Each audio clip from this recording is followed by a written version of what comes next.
Employee provident fund organisation sensational decision తీసుకున్నట్లు తెలుస్తోంది.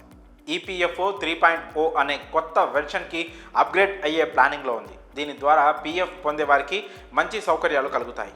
ATM నుండి పీఎఫ్ డబ్బుని విత్డ్రా చేసుకోవచ్చు. ఇక ఖాతాదారులు ప్రావిడెంట్ ఫండ్స్ నుండి డబ్బులు విత్డ్రా చేసుకోవడం మాత్రమే కాకుండా పెట్టుబడి పెట్టడం కూడా చాలా ఈజీ అవుతుంది. ఇక ప్రస్తుతం ఉద్యోగుల జీతంలో 12% మాత్రమే ఈపీఎఫ్కు పెట్టుబడిగా చేరుతుంది. కానీ మీడియా నివేదికల ప్రకారం ఈపీఎఫ్ఓ 3.0 ప్రాజెక్ట్ అమలు చేస్తే ఉద్యోగులు తమ సహకారం వాటాను కూడా పెంచుకోవచ్చు. అంటే అతను 12% కంటే ఎక్కువ పెట్టుబడి పెట్టుకోవచ్చు. ఇక పూర్తి వివరాల్లోకి వెళ్తే ఈపీఎఫ్ఓ 3.0 అనే కొత్త వెర్షన్లో అతి ముఖ్యమైన అంశం ఏంటంటే పీఎఫ్ డబ్బుని విత్డ్రా చేసుకోవడం కోసం ఒక కార్డును జారీ చేయాలని కార్మిక మంత్రిత్వ శాఖ ప్లాన్ చేస్తుంది.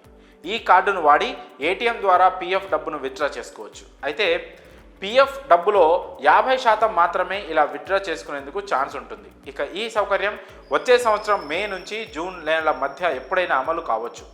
ఇక మరో విషయం ఏంటంటే ఉద్యోగులు తమ జీతంలో ఈపీఎఫ్కు జమ చేసే కాంట్రిబ్యూషన్లపై ప్రస్తుతం ఉన్న 12% లిమిట్ని తొలగించవచ్చు.